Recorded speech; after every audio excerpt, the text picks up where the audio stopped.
El Ministerio Apostólico de Enseñanza y Predicación Rema Internacional presenta hoy al Reverendo Fernando García Sotomayor con la proclamación de las buenas nuevas de Dios para tu vida. El mensaje de ayer, el mensaje de hoy y el mensaje para la eternidad a los que tienen hambre y sed de la palabra de Dios. Un querigma de Dios para el que oiga, el que tiene oídos para oír. Escuche el dabar del Eterno a las naciones. Ahora es el tiempo para recibir el rema del Espíritu Santo a tu espíritu. Escuchemos con fe la memra del Señor para el alma. Busque su Biblia, congréguese con toda su familia, conéctese y prepare su corazón para recibir la palabra del Dios eterno, la palabra de nuestro Dios. Acérquese rápidamente, vaya ya al Antiguo Testamento y abra su Biblia en el libro de Esdras, capítulo 10. Esdras, capítulo 10. Vamos a leer desde los versos 1 al 17. Esdras, capítulo 10, versos 1 al 17. Escuche la bendita palabra de Dios. Esta es nuestra base bíblica para nuestra disertación que hemos titulado en el día de hoy, Divina Restauración. Escuchemos entonces atentamente, con fe, la palabra de Dios. Esdras, capítulo 10, versos 1 al 17. Mientras Esdras oraba y hacía confesión, llorando y postrándose ante la casa de Dios, se juntó a él una multitud muy grande de Israel, hombres, mujeres y niños, y el pueblo lloraba amargamente. Entonces intervino Secanías, hijo de Yehiel, de los descendientes de Elam, y dijo a Esdras: nosotros hemos actuado con infidelidad contra nuestro Dios, pues hemos tomado mujeres extranjeras de los pueblos de la tierra. Pero a pesar de esto, aún hay esperanza para Israel. Ahora pues, hagamos un pacto con nuestro Dios. Despediremos a todas las mujeres y a los hijos nacidos de ellas, según el consejo de mi Señor y de los que temen el mandamiento de nuestro Dios. Hágase conforme a la ley. Levántate, porque es tu responsabilidad. Nosotros estamos contigo. Esfuérzate y actúa. Esdras se levantó e hizo jurar a los principales sacerdotes y a los levitas y a todo Israel que harían conforme a este consejo, y ellos lo juraron. Luego Esdras se retiró de delante de la casa de Dios y entró en la cámara de Johanán, hijo de Eliasib.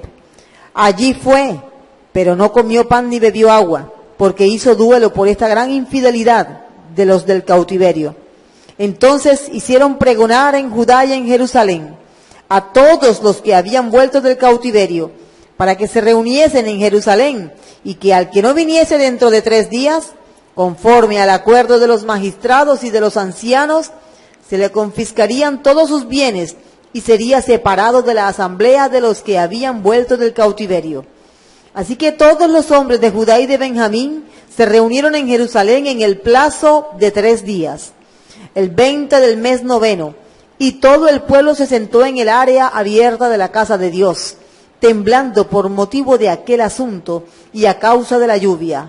Entonces se levantó el sacerdote Esdras y les dijo: vosotros habéis actuado con infidelidad, porque tomasteis mujeres extranjeras, añadiendo así a la culpa de Israel. Ahora pues, haced confesión a Jehová, Dios de vuestros padres, cumplid su voluntad y apartaos de los pueblos de la tierra y de las mujeres extranjeras. Entonces toda la congregación respondió y dijo en voz alta: sí, haremos conforme a tu palabra, pero el pueblo es numeroso y el tiempo es lluvioso, no tenemos fuerzas para permanecer afuera. Además, no es una tarea de 1 día ni de 2, porque somos muchos los que hemos transgredido en este asunto. Que se queden nuestros magistrados en lugar de toda la congregación, y que todos aquellos en nuestras ciudades que han tomado mujeres extranjeras vengan en tiempos determinados, y junto con ellos los ancianos y los jueces de cada ciudad, hasta que se haya apartado de nosotros el furor de la ira de nuestro Dios por este asunto. Solo Jonatán, hijo de Asael, y Jaasías, hijo de Tikva, apoyados por Mesulam y Sabetai, el levita, se opusieron a esto. Así lo hicieron los que habían sido cautivos. Fueron apartados el sacerdote Esdras y algunos hombres, jefes de las casas paternas, todos ellos designados por nombre, y se sentaron el primer día del mes 10 para investigar el asunto. Y el primer día del mes primero concluyeron la investigación de todos aquellos que habían tomado mujeres extranjeras. Amén. Dios nos bendiga por esta poderosa palabra. Les invito a que oremos juntos y le pidamos al Señor que nos dé entendimiento espiritual. Que el Señor nos dé una mente abierta, una mente iluminada por su Espíritu Santo para comprender su palabra. Oremos. Padre, gracias te damos por tu poderosa palabra. Señor, te rogamos que al meditar en tu palabra, tú abras nuestra mente, abras nuestro corazón, abras nuestro entendimiento, y que tú nos guíes por tu Espíritu Santo a todo lo que es verdadero, todo aquello que contribuye a nuestra edificación, todo aquello que es recto, todo aquello que es justo. Guíanos, Señor, por tu Espíritu Santo, y que nuestra vida espiritual pueda crecer, que nosotros podamos, oh Dios, aplicar esta palabra a nuestras vidas. Te lo rogamos, Padre, en el nombre de Cristo Jesús. Yo te pido, Padre, que si tú me usas, si tú ves en mí, Señor, la disposición de corazón para usarme como un instrumento, úsame. Úsame, Señor, para edificación de tu pueblo. Úsame, Señor, para que tu pueblo, Señor, pueda recibir tu palabra y pueda ser edificado, fortalecido en la fe que es en Cristo Jesús. Amén, amén y amén.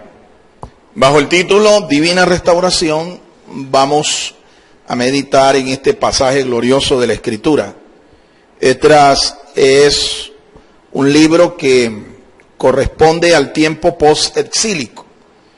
La historia de la restauración del remanente que regresó de tierra de Babilonia bajo el dominio de los persas, los medo-persas, más exactamente la dinastía aqueménida, en donde Ciro el Grande fue su padre, y los descendientes de Ciro el Grande fueron reyes que contribuyeron con el propósito de Dios. Fueron reyes que apoyaron un tiempo de restauración, apoyaron el regreso, el retorno del remanente de las tribus del reino del sur, Judá y Benjamín. Esta gente regresó con el aval, el respaldo, la benevolencia de estos reyes. Así es que vamos a escuchar pensamientos que nos van a introducir en los argumentos principales de esta temática. Estamos viviendo tiempos también de restauración muy parecidos a los que vivió el pueblo de Dios en los días de Esdras, de Nehemías, de Zorobabel, del profeta Ageo, del profeta Malaquías, del profeta Zacarías. Estos tiempos son tiempos de restauración, y nuestro corazón también debe estar entonces dispuesto a que el Señor restaure nuestra vida, nuestro ministerio, nuestras familias, que Él, como divino restaurador, ponga su mano en todo aquello que necesita ser restaurado. Así es que atentos, vamos a introducirnos en esta hora en la meditación de este glorioso pasaje. La tarea de restaurar siempre será más difícil que la de construir o edificar algo nuevo. Esdras acababa de llegar de Persia con el encargado del rey Artajerjes y un remanente que se sumaba al que ya había retornado con Zorobabel. Bien, la historia sagrada nos cuenta que Esdras recibió un decreto, un encargo del rey de turno. con este decreto en su mano y con los recursos que le aprovisionaron, él convocó a un grupo de personas que le acompañaran. Este era el segundo retorno que el pueblo de Dios hacía hacia su tierra. El primero lo había hecho años atrás, bajo el decreto de Ciro el Grande, el príncipe Zorobabel. En aquella ocasión, poco más de 50,000 personas regresaron. Un remanente realmente comparado con toda la población de judíos que habitaban en el imperio de los medos y persas.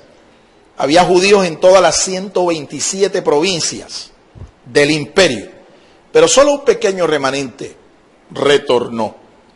Este es el segundo y lo encabeza el sacerdote Esdras. Pero él no vino solo, él vino con aproximadamente unos 2,000 levitas y gente encargada de las labores del templo. ¿Sí?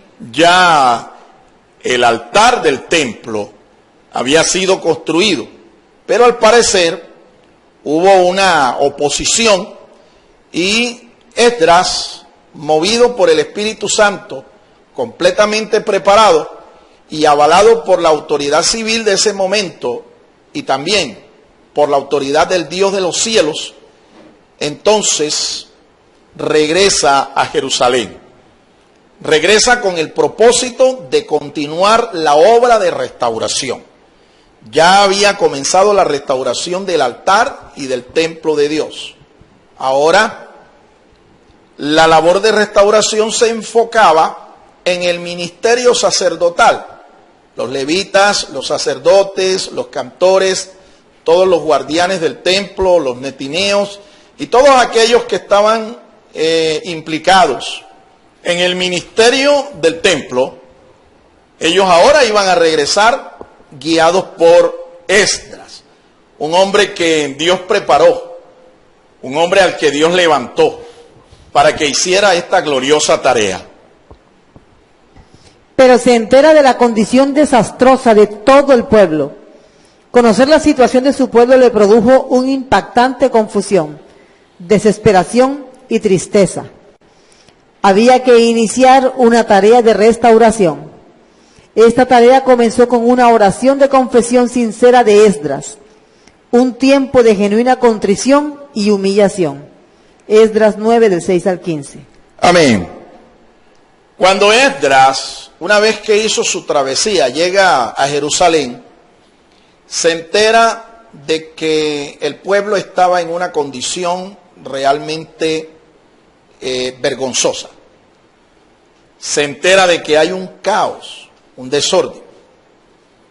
Y él, antes de emprender cualquier tarea de restauración del templo, del altar, del ministerio, él se enfoca entonces en la restauración personal de cada una de las personas, los ministros, los levitas, los sacerdotes y los cantores, porque no estaban en condiciones aptas para ministrar.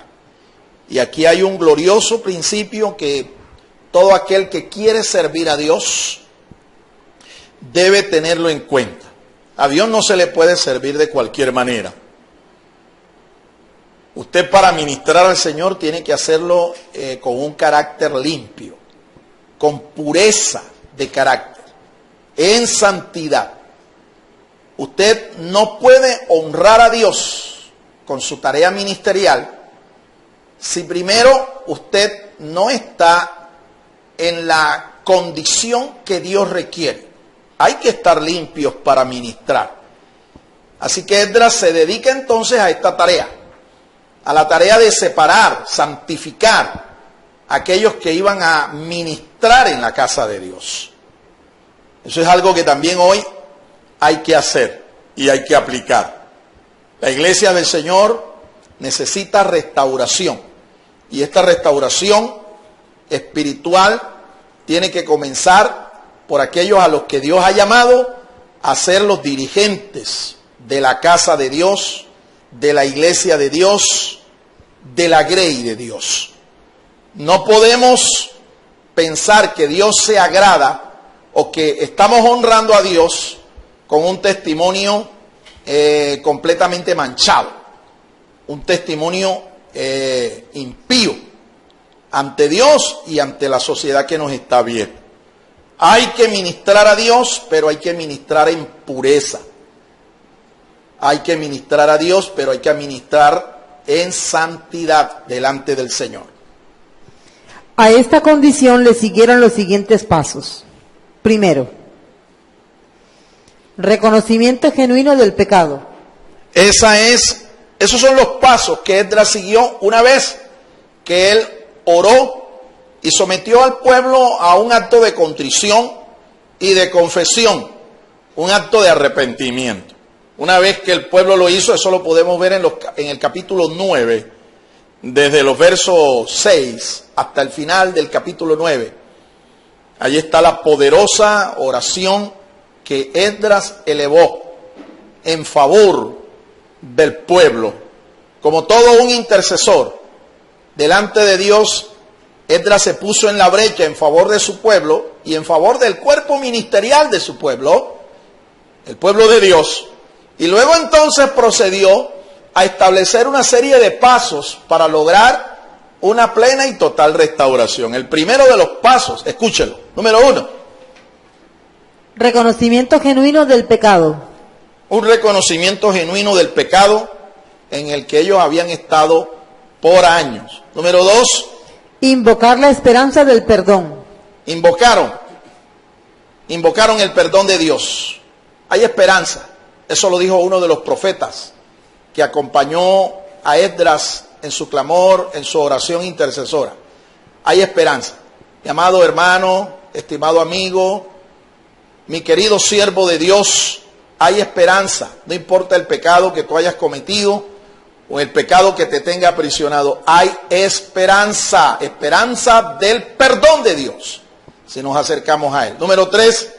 Determinar compromisos. Ellos determinaron compromisos. Una serie de compromisos que vamos a ver. Número 4. Establecer altos estándares de excelencia. Establecieron estándares altísimos de excelencia. Excelencia ministerial, excelencia espiritual. Estándares altísimos. Y eso es una palabra que me gusta mucho en la Biblia. La palabra excelencia. La palabra excelencia nos apunta a niveles superiores al promedio. Y número 5.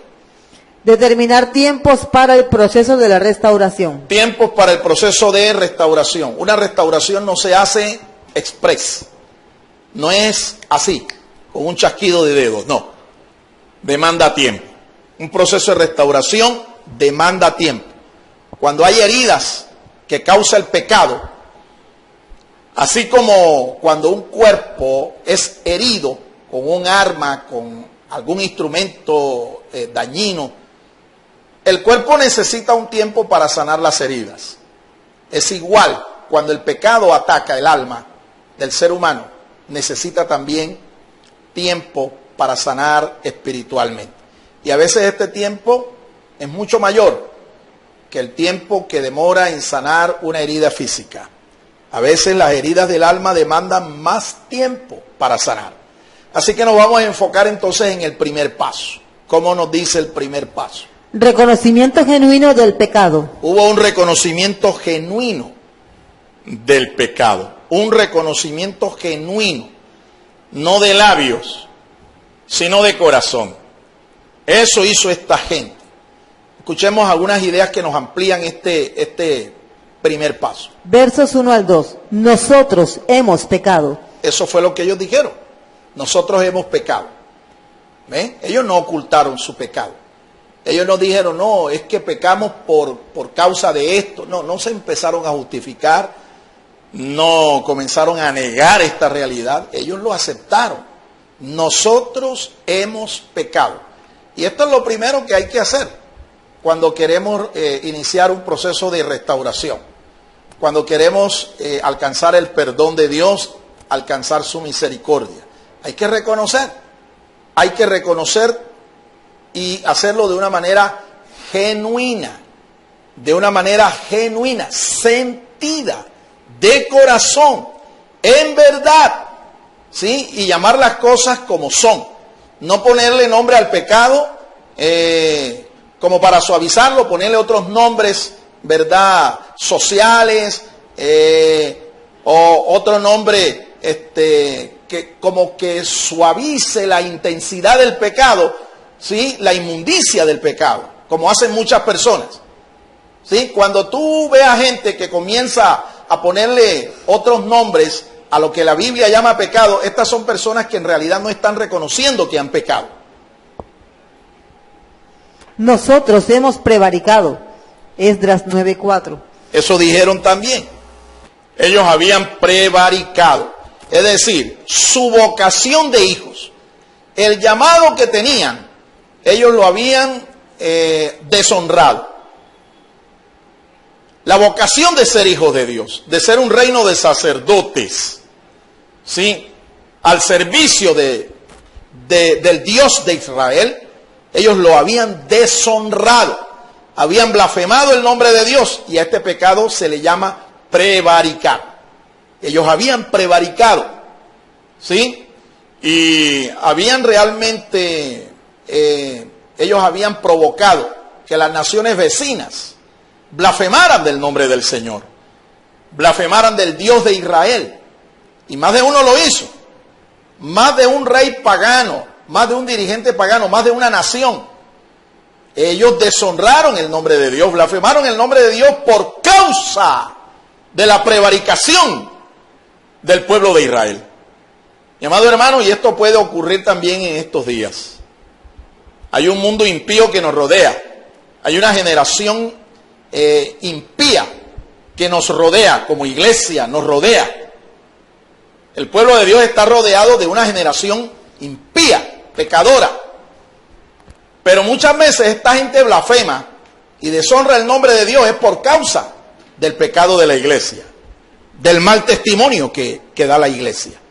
Por eso hay que atender a esta lección que la historia sagrada nos da, para no caer en el pecado de repetir lo mismo y caer en ese círculo vicioso. Todo lo que se ha escrito en el Antiguo Pacto, el apóstol San Pablo dice que se escribió para que nosotros aprendiéramos, para que nosotros no cometiéramos las mismas faltas, los mismos pecados. Este reconocimiento se revela con señales visibles. Segundo. Muy bien. Cuando una persona muestra que reconoce su pecado delante de Dios, hay algunas señales que ante los ojos de todo el mundo se pueden observar, se pueden ver. Una de estas cosas es que la gente deja de practicar lo que estaba haciendo. Se aparta del pecado. Se aparta. Eso es una buena señal. Eso es un buen síntoma de que ha habido un genuino arrepentimiento. De que la gente se ha vuelto a Dios. Pero si el mundo de hoy ve a un evangélico que dice que es hijo de Dios, que es un pecador arrepentido, practicar las mismas cosas y hacer las mismas cosas que hacen ellos, la pregunta es, ¿tú crees que esta persona impía va a llegar a los pies de Cristo viendo y observando el testimonio de este evangelástico? Porque eso es lo que es. Esto no es ningún evangélico, esto es un evangelástico. ¿Sí? Tiene un pie en el reino de Dios y tiene un pie en el mundo. Es amante del mundo. Cuando está con los cristianos es un cristiano consagrado, un santo varón, una santa varona. Pero cuando está con los impíos es un desbaratado, un desbocado, ¿ven? Totalmente desenfrenado, igual que los demás, porque es que está dando un mensaje confuso. Él habla de Dios, él predica, él dice, proclama la palabra, pero la gente está viendo sus obras, la gente está viendo su testimonio, su ética, su conducta. Y muchas veces la conducta, el testimonio de una persona predica más fuerte que sus palabras. Predica más fuerte que sus palabras. Entonces, ese mensaje ambiguo provoca confusión en los que no conocen a Dios. Y no solo eso, sino que la gente blasfema del nombre de Dios, blasfema del Evangelio. ¿Ve? Y juzga mal el mensaje de Dios por causa de estos hermanitos, que no son hermanos ni nada, ni primos son. Porque en el Señor, hermano, usted es a favor del Señor o es en contra. Aquí no hay términos medios. Aquí no hay tonos grises. Usted es blanco o negro, una de dos. Usted es cristiano o es un mundano, una de dos. Pero usted no puede ser un creyente disfrazado o camuflado. ¿Ve? No, aquí se es o se no, o no se es. Se es o no se es. Bendito y alabado sea el nombre del Señor. Veamos el segundo paso. Invocar la esperanza del perdón. Aún hay esperanza para Israel. Esto fue lo que declaró uno de los profetas que estaba allí, al lado de Esdras, cuando Esdras estaba orando. Le dijo a Esdras, bueno, ya hay reconocimiento del pecado, hay contrición de corazón, la gente ha reconocido que ha prevaricado, ya no es tiempo para estar ayunando, doliéndose por el pecado del pueblo. Levántate y haz la tarea, porque aún hay esperanza para Israel. Qué gloriosa palabra. Qué gloriosa palabra. Mi amado hermano, nunca se es demasiado tarde para volverse del camino impío y torcido en el que vamos caminando. Nunca es tarde. Nunca es tarde. Aún hay esperanza. Y en este tiempo es igual. Aunque los tiempos son tiempos peligrosos, son tiempos finales, aún hay esperanza en el Dios de Israel. Porque Él, nuestro Dios, es el Dios de la esperanza. Él es el Dios de nuestra esperanza. En Él está escondida nuestra esperanza. Y si nosotros nos volvemos a Él, hay esperanza para parar por el camino en donde vamos caminando y volvernos a Él, recomponer, restaurar, redireccionarnos para que Él nos encamine entonces en el camino eterno, conforme a su voluntad, conforme a sus designios y propósitos para nuestras vidas. La esperanza es la vía que nos lleva a la misericordia de Dios. La esperanza nos motiva a empezar de nuevo, a hacer algo más, a no dar todo por perdido, a luchar y a no darse por vencido. Así es, mi amado hermano, mi estimado amigo. No des todo por perdido. No todo está perdido. Hay esperanza en el Señor. Solo tienes que buscarlo. Solo tienes que acercarte a Él. Si tú te acercas a Él, Él se acercará a ti. Si tú no le sigues dando la espalda a tu Dios, a tu Creador, Él vendrá a tu encuentro. A mí me llama la atención mucho la idea, me llama mucho la atención la idea de que Jesús nuestro Señor murió en la cruz del Calvario con los brazos extendidos, con los brazos abiertos. Él pudo haber muerto de otra manera, pero murió en una cruz con los brazos extendidos, clavados ahí a ese madero. Esa imagen nos demuestra que Él abre sus brazos al pecador, a la humanidad que está perdida. Abre sus brazos para recibirte a ti, para recibirme a mí, como una vez lo hizo, hace ya muchos años. Y Él sigue aún con sus brazos extendidos. Nuestro Señor Jesucristo dijo, todo lo que el Padre me da, vendrá a mí. Y el que a mí viene, yo no le echo fuera. Yo no sé por dónde estarás caminando tú. No sé por qué camino andarás. Pero lo que yo sí te puedo decir es que si ese camino no te ha conducido a la felicidad, no te ha conducido a la vida eterna, todavía estás a tiempo de volverte al Señor. Porque hay caminos que le parecen derecho al hombre, pero su camino es camino de muerte. Pero Jesús dijo que Él era el camino, la verdad y la vida, y que nadie podía ir al Padre si no era por Él. Vuélvete al Señor, vuélvete hoy a Jesucristo. Así como lo hizo este pueblo acá, que se volvió a su Dios y clamó para que el Dios de la esperanza tuviera de ellos misericordia y los perdonara nuevamente. Y así lo hicieron ellos, y así lo hizo Dios. Y Él los restauró, los perdonó y los levantó y los estableció en su tierra nuevamente. Tercero. Número 3. Determinar compromisos. Hagamos pacto con nuestro Dios. Esta gente no se quedó solo en el perdón, sino que esta gente se comprometió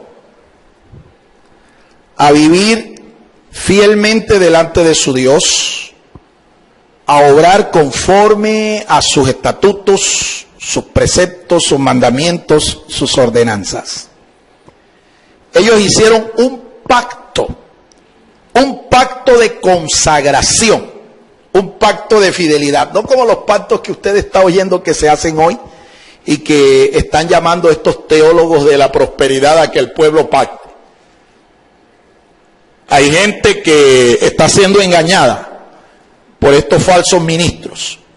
Estos son ministros de la agricultura, tú sabes, ¿no?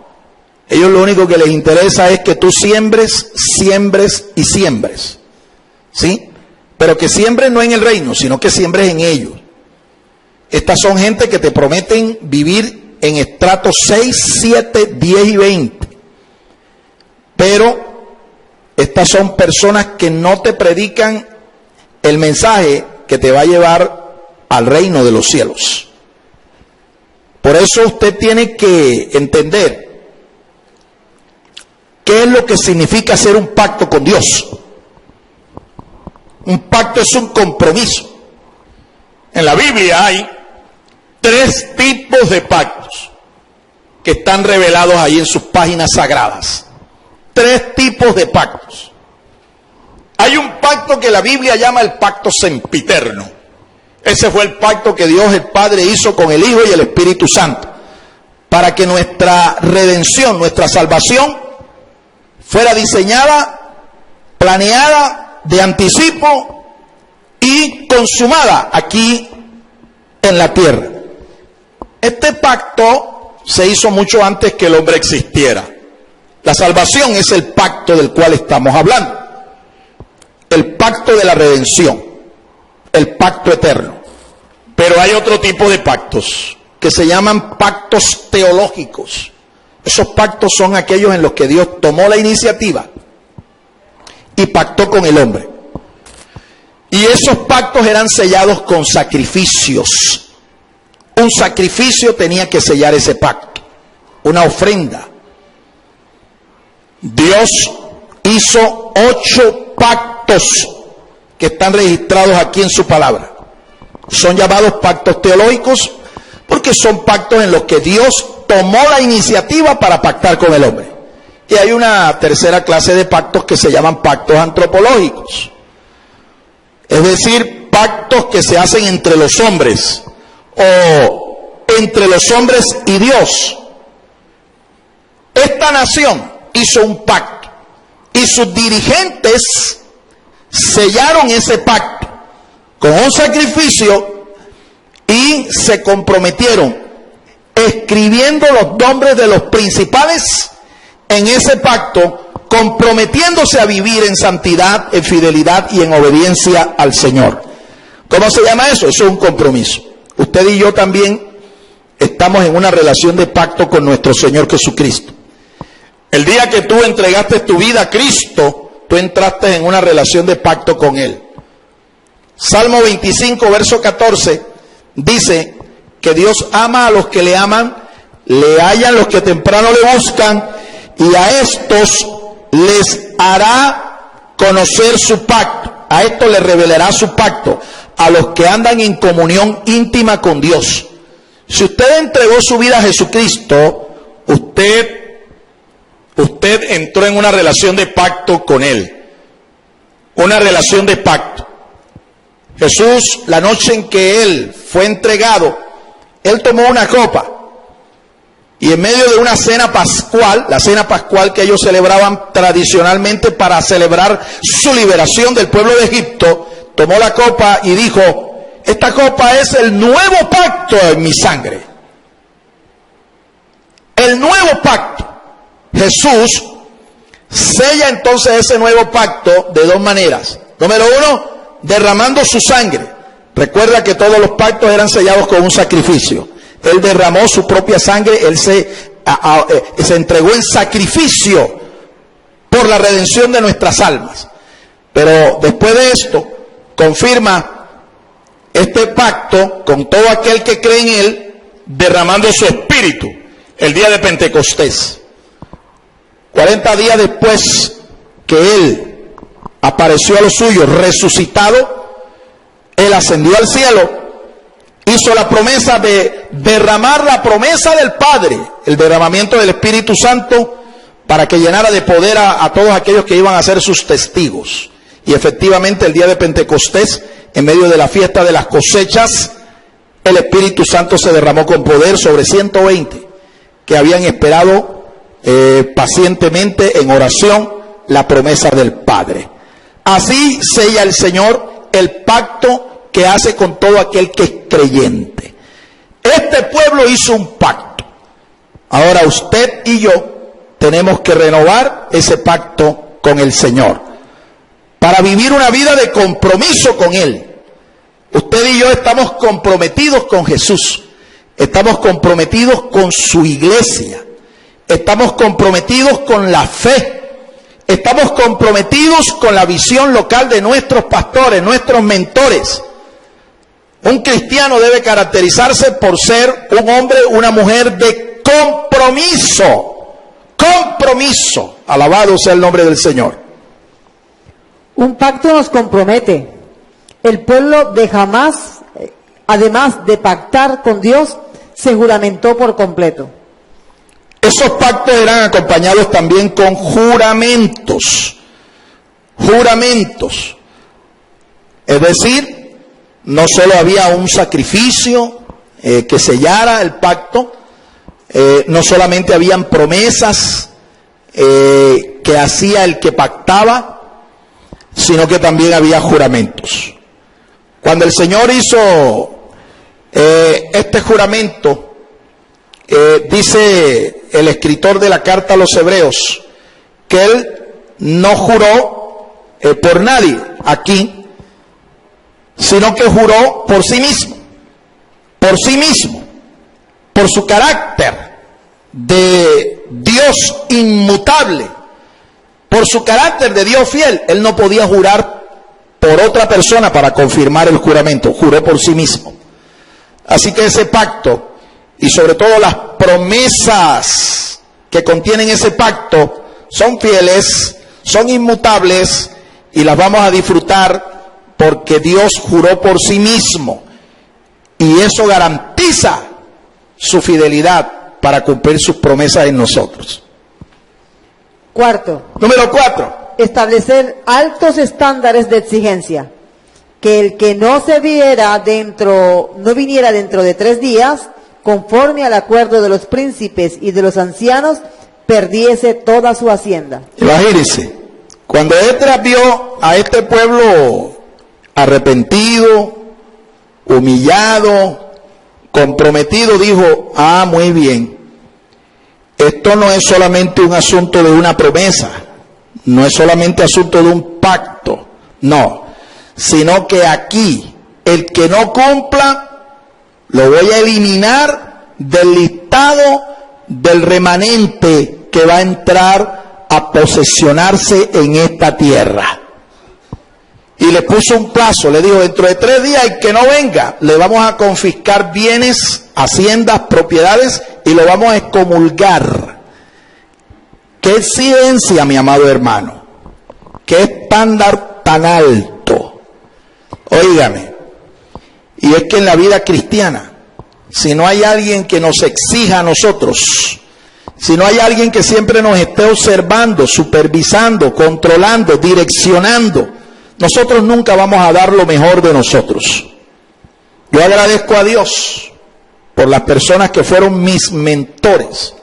Yo recuerdo a 20 de ellos. Y entre todos ellos reconozco a uno que era bastante exigente. Un misionero. Una vez, este misionero me invitó a trabajar con él. Y yo, pagado los gastos de transporte, viáticos, y aún hospedándome en su propia casa, una vez que hice esto, una vez que disfruté de esto, él me invitó a predicar en una campaña evangelística. Pero para ir allá, yo tenía que esperarlo en un sitio, para que él me recogiera en su auto y llegáramos al lugar de la campaña. Este varón me recogió a la hora en que me dijo, esté allí, lo voy a recoger. Pero cuando él llegaba en su auto, él me vio sentado a la distancia, me vio sentado, me pitó y yo me paré. Pero él me dijo, quédese ahí. Y él se ha bajado de su auto y me dijo, siéntese. Y yo cogí la Biblia que era mi Biblia, la puse sobre un pretil que estaba allí en donde yo estaba sentado y me senté encima de la Biblia. Y este hombre me pegó un insulto, un regaño, mi hermano, que todavía me acuerdo de las palabras que me dijo. Me trató de insolente, me trató de irreverente, irrespetuoso, porque yo estaba sentado, tenía mis posaderas en la Biblia. Este hombre tenía un estándar de santidad bastante alto. Y así era en todo. ¿Ve? Cuando usted se sentaba con él a la mesa a comer, usted tenía que orar. Estuviera como estuviera, a darle gracias al Señor por el pan que usted estaba comiendo. No se podía estar delante de él vestido de cualquier manera. Un hombre que tenía unos estándares de santidad y una exigencia en el ministerio tremenda. Este era un hombre que aborrecía la mediocridad, aborrecía las cosas que se hacían en el ministerio a medias. Y yo le agradezco a este hombre. Lo último que me dijo, cuando me vio soltero, yo todavía no estaba casado, me vio soltero y me dijo, lo puedo seguir apoyando a usted, pero si usted se casa, porque yo no creo en los ministros solteros. Mire, tremendo. Muchos de pronto no compartirán esto, pero eran altos estándares, exigencias. Hoy yo he comprendido que definitivamente si nosotros no somos exigidos por alguien, nosotros nunca vamos a dar lo mejor de nosotros. Ahora, muchas personas creen que cuando se les exige, muchos mentores, ministros, creen que cuando se les exige, lo que se les está es montándole la perseguidora. Y no se trata de eso. Es que nosotros vemos esto también en la manera como Jesús formó, cómo educó, cómo forjó a los que iban a ser sus apóstoles después. Jesús les puso a ellos altos estándares. Jesús le apuntó a una meta, a que la alcanzaran, la excelencia. Por eso les exigía más de lo que a otros les exigía. Bendito y alabado sea el nombre del Señor. Y yo creo que esto hay que adoptarlo también hoy en nuestros días. Yo creo que nosotros tenemos que adoptar también estos mismos estándares, estos mismos niveles de exigencia, porque es la única manera en que nosotros realmente podemos glorificar el nombre del Señor. Mire, Dios no se glorifica con lo mediocre, Dios no se glorifica con el desorden, Dios no se glorifica con las cosas a medias, Dios se glorifica es en la excelencia. Alabado sea el nombre del Señor. Los prevaricadores tuvieron que someterse a un edicto jurídico. Tuvieron que divorciarse, tuvieron que someterse a un juicio jurídico, tuvieron que congregarse con la asamblea y con la junta de dirigentes de ella en condiciones penosas. Mire, tremenda exigencia. Toda esta gente había prevaricado, se habían casado con mujeres paganas.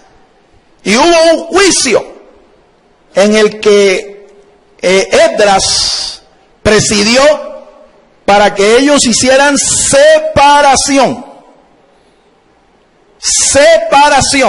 Además de esto, tenían que someterse a unos jueces, a unos dirigentes y a un tiempo. Someterse a un tiempo.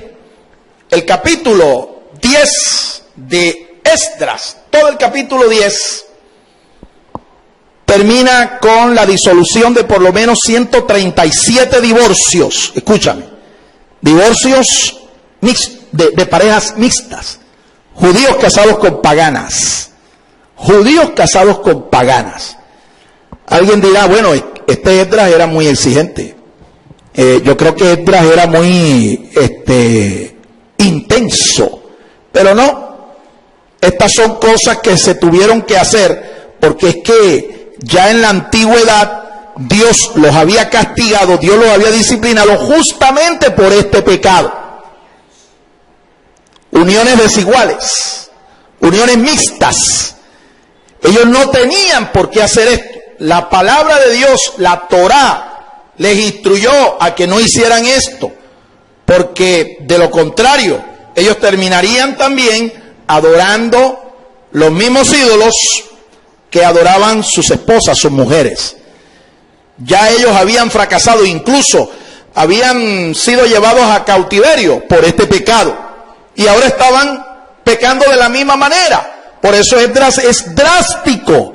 Ante situaciones drásticas, mi amado hermano, decisiones drásticas. Aunque esto pueda doler, aunque esto te pueda producir lágrimas, pero ¿sabe qué? Tiene que hacerse, porque es la única manera en que puede haber restauración en nuestras vidas. Quinto. Número 5. Determinar tiempos para el proceso de la restauración. La obra es de un día, no es de un día ni de dos. Vengan en tiempos determinados. Eso dice el texto. Esdras, por el consejo que le dieron los príncipes, los sacerdotes, y debido a que había tanta gente en esta condición, dijo, esto no se hace de la noche a la mañana. Le dijeron a él esto. Y él entonces estableció tiempos para que este proceso de pureza, de santificación, hasta podemos decir de desinfección espiritual, pudiera darse.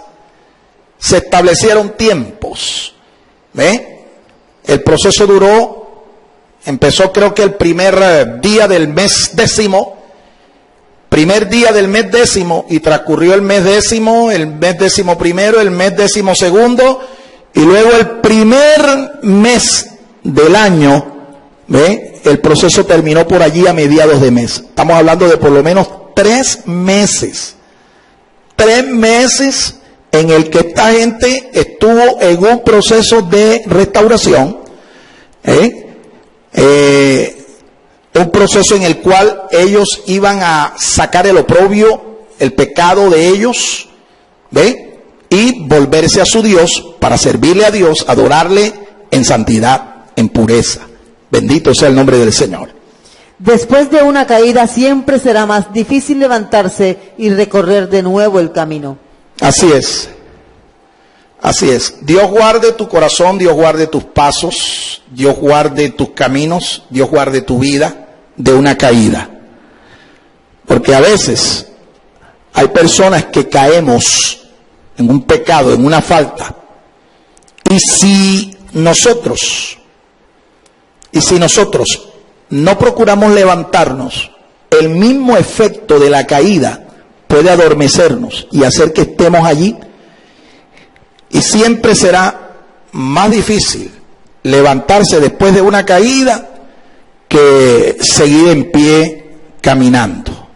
Mire, Una persona cuando cae es como cuando un boxeador recibe un golpe en el mentón, lo manda a la lona. Cuando el boxeador noqueado cae a la lona, hay una especie de efecto, ¿sí?, que hace que el boxeador se aletargue, ¿ve?, se adormezca allí, y lo que quiere él es estar allí. Por eso el entrenador de aquel boxeador, cuando lo ve en el suelo noqueado, comienza a gritarle y a decirle palabras que lo animen, que lo estimulen, que lo motiven a levantarse. Si el boxeador no se levanta a la cuenta de 10, que es la cuenta normal que el árbitro le hace cuando cae a la lona, él comienza a contarle 1, 2, 3. Si el boxeador llega a la cuenta de 10, ahí se queda. Por eso es importante que tu entrenador, por eso es importante que tu coach, que tu mentor te estimule, te motive, te dé palabras de ánimo, de aliento para que te levantes, porque de lo contrario, llegará a la cuenta de 10 y ahí quedará noqueado. Difícilmente se levantará, ya perdió el combate. Así es en la vida espiritual. Una vez caído, la persona tiene que ser alentada para que se levante. Y siempre será más difícil el proceso de levantarse y seguir caminando que seguir caminando en el Señor. Un proceso de restauración toma tiempo para sanar y mostrar frutos de un genuino arrepentimiento. Así es, como hemos venido diciéndolo. Esto es cuestión de tiempo. Hay personas que pretenden que una vez que pecan y confiesan y reconocen y se arrepienten, ellos creen que ya eso es suficiente. No, no es suficiente. A este proceso hay que darle tiempo para que sanes. Para que sanes. Porque si no sanas, la herida se va a seguir abriendo. Y después, ante cualquier otra situación en la que un recuerdo, un hecho, te recuerde tu pecado, la herida se va a profundizar más. Y el tiempo para restaurar será más largo. Conclusión. Concluimos. Israel, conducido por Esdras, logró alcanzar su restauración sacerdotal y moral. Ellos recobraron y restauraron su identidad como pueblo de Dios. Aunque fue un pequeño porcentaje de los que habían prevaricado en comparación con el número que conformaba el remanente. El principio espiritual a tener en cuenta es: un poco de levadura leuda toda la masa. Así es. Algunos de pronto considerarán que Esdras fue un poco exagerado, porque los divorcios que se disolvieron fueron 130 y pico, comparado con el remanente que se había establecido ya en la tierra. Eran más o menos unos 50, tal vez 70,000 personas. Entonces, ¿qué son 137 entre 70,000? Es un porcentaje muy pequeño.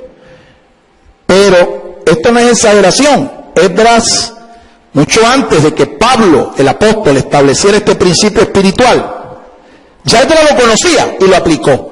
¿Cuál fue este principio espiritual? Un poco de levadura leuda toda la masa. Mire, una pequeña locura, dice el sabio Salomón, una pequeña locura hace que,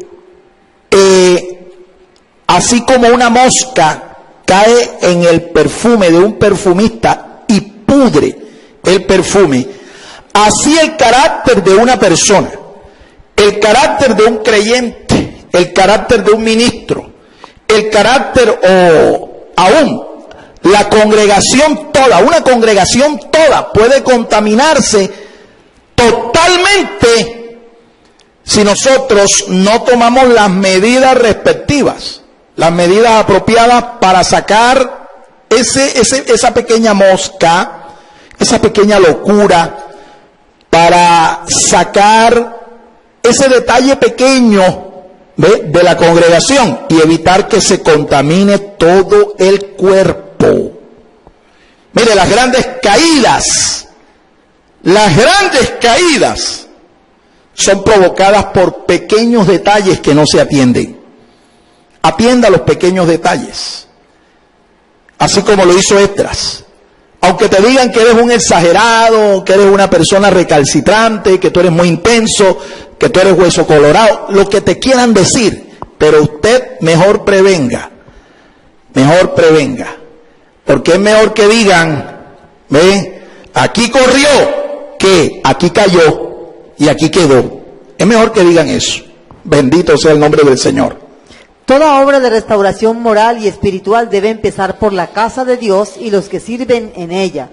Los ministros de Dios son los primeros que deben glorificar a Dios, hacer su voluntad y apartarse de todo yugo desigual. Así concluye la obra de Esdras, según el registro histórico de su libro. Años más tarde vemos al poderoso escriba y sacerdote contribuyendo con la obra de Dios que Dios encomendó a Nehemías, porque aunque parezca increíble, este pueblo reincidió nuevamente. Así es increíble. Esdras, después que concluyó, el libro de Esdras termina justamente con este proceso, este litigio de disolución de estos divorcios, estas uniones mixtas, uniones con paganas. Años después, Nehemías fue enviado a restaurar la ciudad y a restaurar las murallas y a restaurar el orden socioeconómico de su ciudad amada, la ciudad de Jerusalén. Y lo acompañó hasta esos días, lo acompañó Esdras. Pero es increíble, nosotros vemos el registro de la reincidencia de este pueblo otra vez en el mismo pecado cuando Nehemías termina su obra. Allá en el capítulo 13 del libro de Nehemías, nosotros vemos que este pueblo reincidió, y otra vez hubo que hacer otra intervención quirúrgica, por así decirlo, en el pueblo. Otra vez hubo que restaurar a esta gente. ¿Cuántas veces dice la palabra del Señor que uno debe perdonar al que está caído? Bueno, la Biblia, el Señor Jesucristo declara que tú no debes perdonar o tener la capacidad de perdonar a tu hermano que ha caído o que ha pecado contra ti solo 7 veces, sino 70 veces 7. Escúchame, 70 veces 7. La palabra de Dios dice que si 7 veces cae el justo, 7 veces el Señor lo levanta. Pero yo quiero advertirte acerca de algo. No conviertas esto en un hábito. No conviertas tu vida espiritual en una especie de montaña rusa, ¿sí? Que una vez estás arriba y otra vez estás abajo. No, no y no. Recuerda, estamos viviendo en un tiempo de gracia, un tiempo de misericordia. Pero la gracia de Dios nos enseña que tenemos que renunciar al pecado. Tenemos que renunciar a la impiedad y vivir justa, sobria y piadosamente, aguardando la esperanza bienaventurada y la manifestación gloriosa de nuestro gran Dios y Salvador Jesucristo. Nosotros, aunque estemos en un tiempo de gracia, no debemos malinterpretar esta dispensación de gracia para pecar deliberadamente. Tenga mucho cuidado, porque igual que en las Escrituras encontramos que Dios es un Dios de gracia, de misericordia y de perdón, también dice la misma Biblia que Dios es un Dios justo, es un Dios de justicia y que Él retribuye a cada quien conforme a sus obras. No se engañe y establezca estándares en su vida que le permitan vivir en plena comunión con el Señor, en victoria y completamente sano delante del Señor. Yo quiero orar en esta hora para darle gracias al Señor por esta palabra. Acompáñeme a orar. Si usted ha recibido esta palabra en su corazón y usted necesita restauración, acércate hoy a Dios. Él es el Dios restaurador. Él es el que restaura nuestras vidas. Ore junto conmigo y diga: Señor, yo te doy gracias por tu palabra y te pido, Señor, que tú perdones mi pecado. Mi pecado siempre está delante de ti, pero en ti hay perdón, hay misericordia. Me acerco a ti, Señor, porque tú eres el Dios del perdón. Y tú, Señor, no echas fuera a ninguno de los que a ti se acercan con un corazón contrito y humillado. Ten misericordia, Señor, y fortaléceme espiritualmente para vivir una vida en victoria, de pie delante de ti. Ayúdame, Padre, porque en mis propias fuerzas yo no puedo. Es en el poder del Espíritu Santo en donde yo puedo obtener victoria y fortaleza en mi vida. Gracias, Señor. Quiero orar por aquellas personas que aún no han recibido a Cristo y su vida es un desastre. Si usted tiene la honestidad de reconocer que ha vivido una vida en desgracia, en desastre, que su vida está hecha a pedazos y que necesita restauración, usted es un candidato para recibir al Señor. Él es el restaurador por excelencia. Mire, no hay máquina más poderosa para reciclar, para restaurar una vida que la cruz del Calvario. La cruz del Calvario es la máquina más potente del universo para restaurar y para reciclar tu vida. Si esta es tu necesidad, acompáñame a orar y di conmigo estas palabras. Señor Jesús, yo he escuchado tu palabra y te pido perdón, Señor. Perdón porque mi vida no te ha honrado hasta el día de hoy. He sido indiferente y frío ante la decisión, Señor, de aceptar tu llamado. Hoy acepto tu llamado y te invito a entrar en mi corazón. Entra en mi corazón, Jesús. Perdona mis pecados, restáurame. Séllame con tu Espíritu Santo. Escribe mi nombre en el libro de la vida. Enséñame a orar y a perseverar en tus caminos desde ahora y para siempre. Confieso que tú eres el Hijo de Dios. Te confieso como mi único y suficiente Salvador. Gracias, Señor. Acéptame en tu reino. Recíbeme como a hijo tuyo. Muchas gracias, Padre. En el nombre de Jesús. Amén. Amén y amén.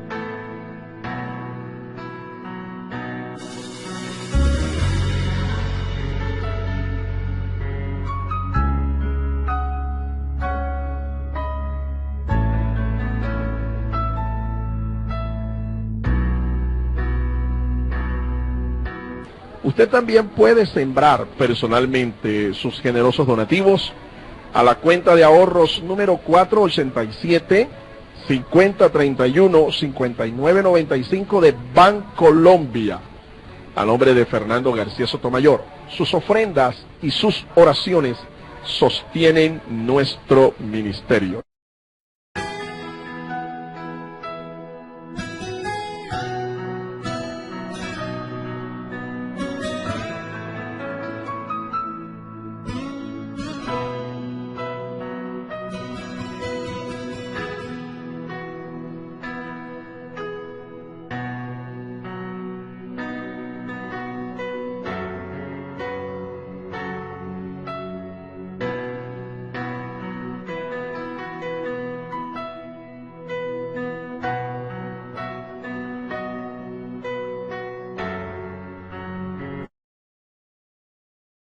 El Ministerio Apostólico Rema Internacional pone a disposición esta predicación. Ofrecemos ministración a simposios, seminarios, campañas evangelísticas, educación globalizada sana y de carácter interdenominacional. Escríbanos a ministerioremainternacional@gmail.com o llámenos al celular 316-270-7181.